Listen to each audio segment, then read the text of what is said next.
inilah yang membolehkan kita untuk melakukan larangan-larangan itu. Mulai dengan cara membayar jam. Apa jamaah? Bayar jam. Inilah kenapa ketika kita sudah datang pada bulan haji dan ditajawizil miqat, kita melewati tempat miqat, baik di Yulamlam maupun di Bir Ali ketika kita berada di kota Madinah. Nah, inilah yang mewajibkan kita untuk memakai ihram. Nah, ketika orang datang dari Indonesia, dia tidak menggunakan ihram, maka itulah yang diberikan sanksi oleh Allah untuk membayar jam. Berikutnya, ketika Allah Subhanahu wa Ta'ala sudah menghadirkan hambanya dari luar kota suci haram Mekah Al-Mukarramah, perhatikan, luar kota suci haram Mekah Al-Mukarramah, orang itu diwajibkan pula untuk melakukan ihram. Apa alasan Allah mewajibkan kita untuk melakukan ihram? Lita'zimil haram, untuk mengagungkan kota suci Mekah Al-Mukarramah ini jamaah. Berbeda dengan orang yang datang ke sini lil muqimin atau lil wataniyah. Ke sini datang pulang. Kenapa? Menjadi tanah air mereka. Itu bagi orang Saudi. Berbeda lagi bagi orang yang muqimin, orang yang tinggal bekerja di sini. Seperti dia cuti ke Indonesia, masuklah dia pada bulan haji dan itu menuju rumah majikannya. Maka orang tersebut tidak diwajibkan melakukan ihram. Jelas ini jamaah? Nah, kita sekarang datang menuju kota suci Mekah Al-Mukarramah linnusuk. Apa makna linnusuk? Untuk melakukan perkara besar, yaitu ibadah haji. Perintah Allah Subhanahu wa Ta'ala linnusuk, untuk melakukan ibadah haji saja. Setelah selesai, setelah tuntung, setelah beres pelaksanaan ibadah haji ini, maka kita langsung pulang ke negara kita, itu Indonesia. Jadi tidak ada yang tinggal di sini untuk bekerja, untuk jualan, untuk bisnis dan lain sebagainya. Kita sebatas linnusuk. Apa makna linnusuk? Sebatas kita melaksanakan kewajiban ibadah haji. Jelas Bapak Ibu? Nah, Bapak Ibu yang dimuliakan oleh Allah Subhanahu wa Ta'ala, kita beberapa hari ini kita akan mencoba untuk mengisi kekosongan kita, untuk menambah ilmu kita, untuk menambah pemahaman kita selama kita belum tiba pada hari H, yaitu setiap selesai sholat asar. Karena sholat asar ini waktu yang sangat bagus, ya, waktu yang sangat berkah.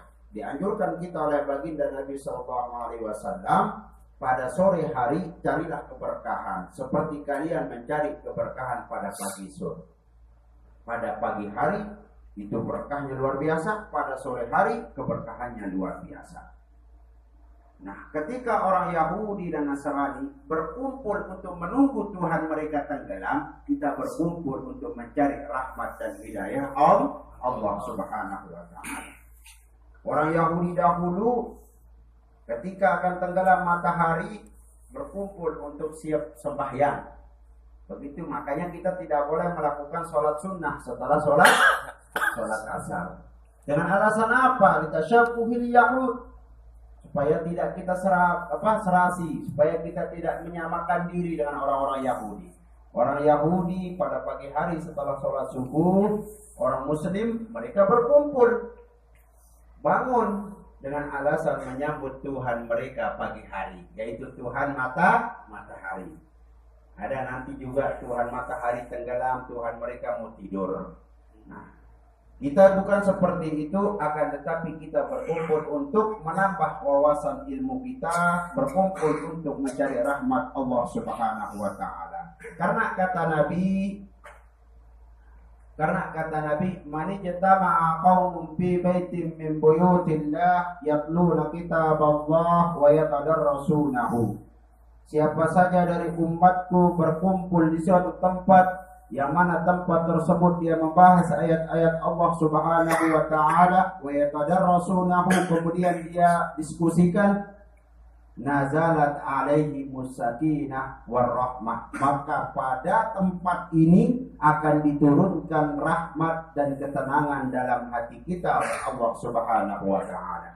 Wa khaffat alaihimul malaikah, kemudian Allah Subhanahu wa taala memerintahkan para malaikat seluruhnya untuk mencatat menjadi kebaikan bagi siapa hambanya yang hadir, mendengarkan ayat tadi, mendengarkan hadis Nabi, dan mengisi sabda-sabda Nabi, kemudian untuk mengisi halaqah-halaqah zikir seperti ini. Kemudian di dalam surat Al-A'la Allah Subhanahu wa taala berfirman, qad aflaha man tazakka wa dzakara isma rabbih fasalla. Apa firman Allah? Qad aflaha. Allah Subhanahu wa taala berfirman dengan ucapan qad aflaha. Semua udah hafal ayat ini. Coba sama-sama. Qad aflaha man tazakka wa dzakara isma rabbih fasalla. Qad aflaha man tazakka wa dzakara isma rabbih fasalla. Nah, alhamdulillah. Dalam ayat ini hampir sama dengan kalimat qad aflaha man zakkaha wa qad khaba man dassaha. Mirip. Ayat yang pertama qad aflaha man tazakka wa dzakara isma rabbih fasalla. Allah Subhanahu wa taala menggunakan harfu taukid, huruf untuk menguatkan. Mana huruf untuk menguatkan? Qad. Qad masuk pada fi'il madhi, berarti kalimat harus terjadi. Dalam ilmu nahwu disebut dengan qad bitaukid. Huruf yang dipakai untuk menguatkan ucapannya. Kenapa? Karena ada ucapan Allah tidak dikuatkan. Seperti mengolok-olok orang kafir, ya, dia sanjung orang kafir tetapi dijatuhkan. Tapi kalau bagi orang mukmin tidak sama sekali keraguan. Itulah yang disebut dengan harfu taukid, huruf untuk menguatkan. Mana huruf menguatkan tersebut? Qad aflaha. Sungguh benar-benar beruntung. Aflaha beruntung. Siapakah orang-orang yang benar beruntung? Kalimat Allah, man tazakka, orang-orang yang mau mensucikan dirinya.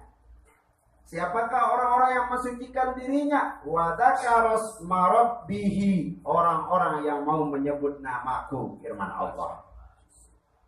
Alhamdulillah, kita sholat zikir subhanallah 33 kali, alhamdulillah 33 kali, Allahu akbar 33 kali, dilengkapi dengan 100 la ilaha illallah wahdahu la syarikalah lahul mulku wa lahul hamdu. Kemudian disambung dengan kalimat tahlil la ilaha illallah, la ilaha illallah, dan sebagainya. Itulah tujuan Allah Subhanahu wa taala mengucapkan kalimat tauhid ini. Karena tidak ada keraguan bagi orang yang mukmin, tidak ada keraguan bagi orang yang berislam, beriman kepada Allah Subhanahu wa taala untuk mendapatkan nilai kebahagiaan. Qad aflaha, sungguh beruntunglah. Di mana kita beruntung? Di dunia. Di akhirat juga kita beruntung. Nanti kita beruntung untuk mendapatkan surganya Allah Subhanahu wa taala. Wa dzakara isma rabbih, orang-orang yang pertama kali disebut kalimat beruntung. Orang-orang yang pertama kali adalah mendapatkan keberuntungan, kebahagiaan kelak di akhirat dan di dunia. Wa dzakara isma rabbih, orang yang mau menyebut nama Tuhannya. Siapa lagi setelah orang yang mau menyebut nama Tuhannya? Fasalla. Siapa? Fasollah, yaitu orang yang melaksanakan sholat 5 waktu. Alhamdulillah. Lebih-lebih kebaikan di sini jamaah dipacandakan oleh Allah Subhanahu wa taala. Nah, maka berangkatlah kita nanti pada tanggal 9 Zulhijjah. Pada tanggal 9 Zulhijjah adalah hari puncak untuk melaksanakan ibadah haji. Disitulah yang disebut dengan Yaum Arafah.